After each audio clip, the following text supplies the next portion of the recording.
when you own a car like a Range Rover, your name will be great out there.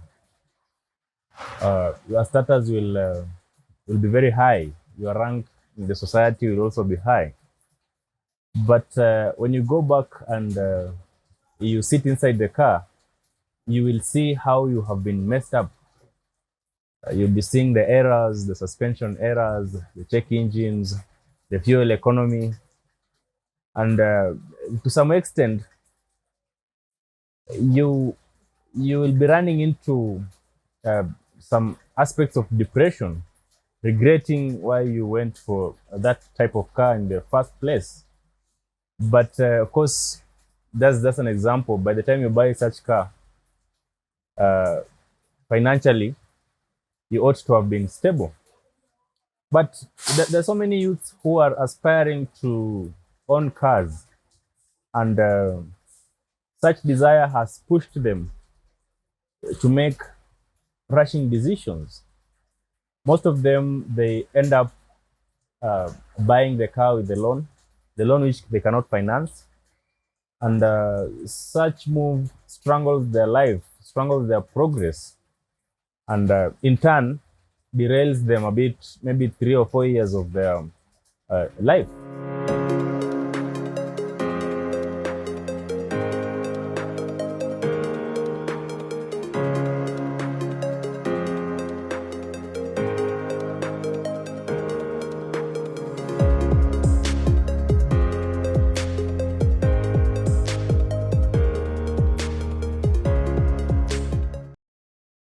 Hello, ladies and gentlemen. My name is Peter Simboni, and I'm here today to give you 10 reasons why you should not buy a car.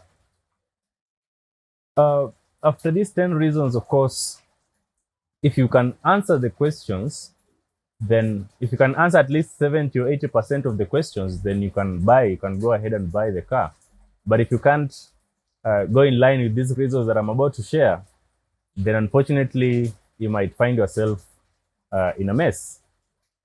The first reason why you may not want to buy the car now is you need to ask yourself, what is the car for?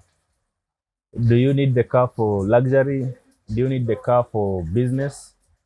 Do you need the car so that you can fit in the society? Do you need the car because you have a small family that you need to move around?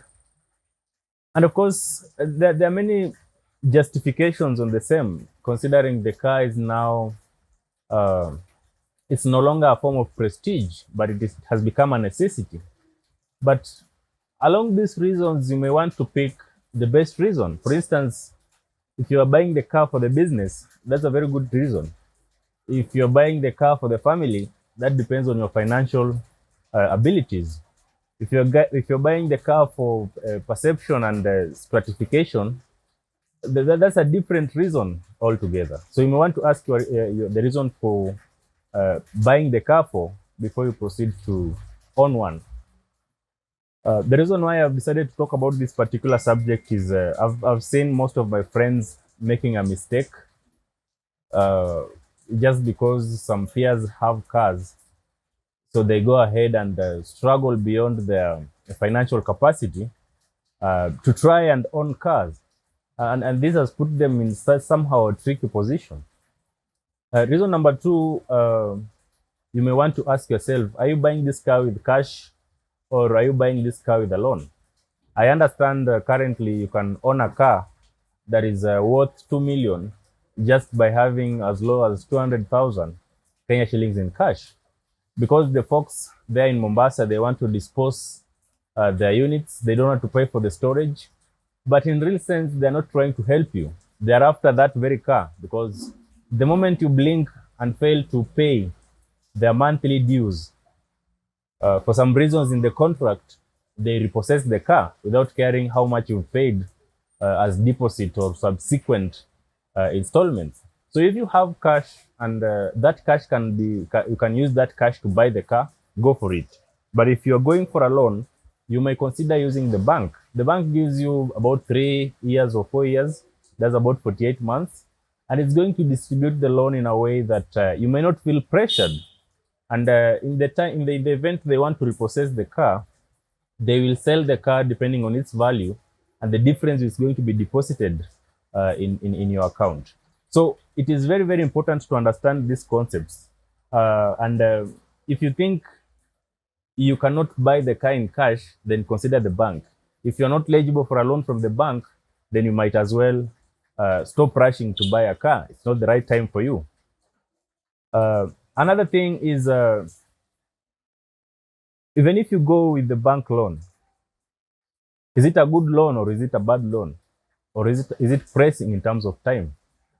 Being consistent to pay a specific amount for a specific a period of time, let's say 3 years, it's not a joke. This simply means, apart from your own personal expenditures, apart from food, apart from transport, apart from everything, you need to have a bare minimum of a certain amount to pay for that car.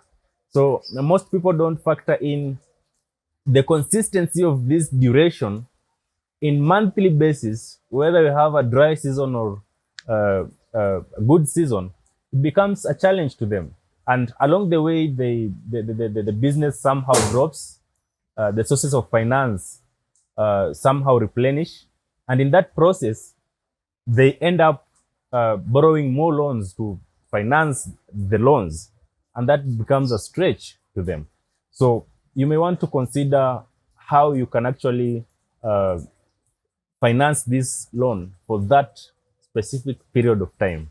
If you have not factored in that aspect, then you may not want to buy the car now.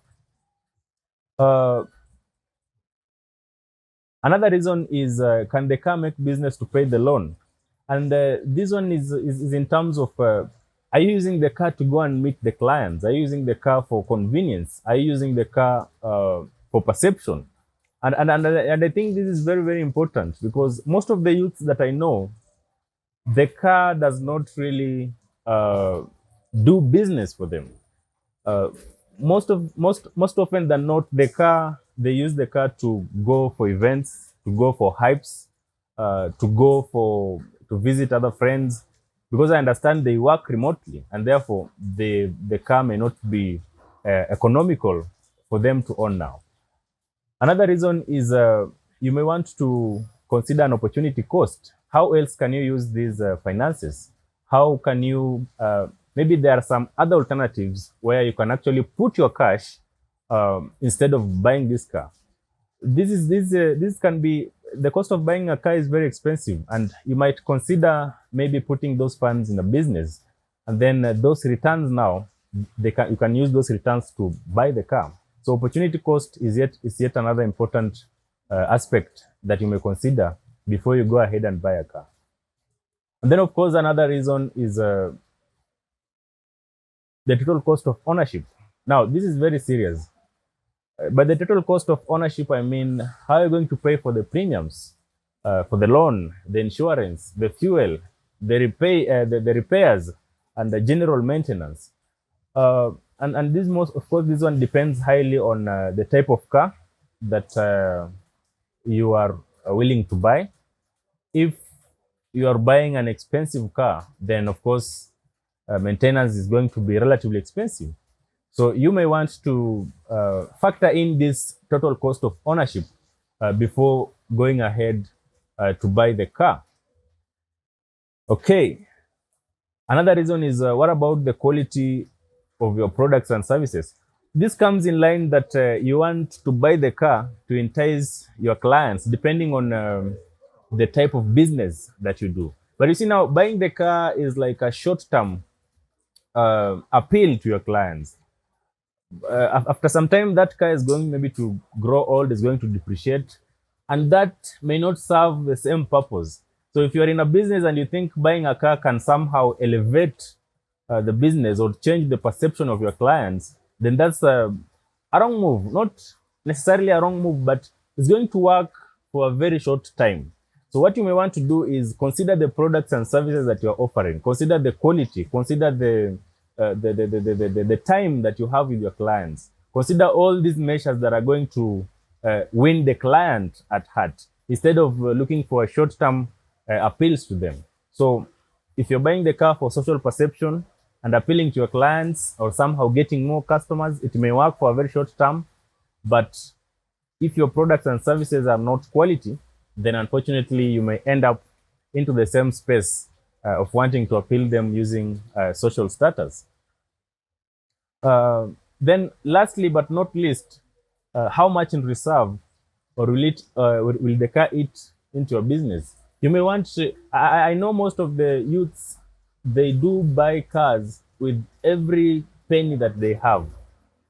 They save for a year, and then all this money they use to pay for the car, and that leaves them into a financial crisis. Mind you, they still need to pay for the loan, they still need to pay for the insurance, they still need to fuel the car, they still need to do all these things that the car requires in terms of maintenance and ownership.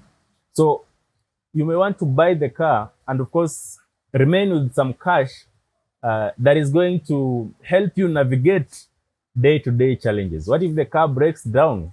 What will you do? So one of the basic reasons why you may not buy the car is if you don't have enough reserves for that particular car, kindly don't buy it, because you're going to run into problems. So those are the main reasons why you may not own the car at this point in time. If you feel those reasons are far-fetched, if you feel you're ready and you can defend those arguments, then of course you can try out. But I know even after these reasons, even after these arguments, you'll still ignore them.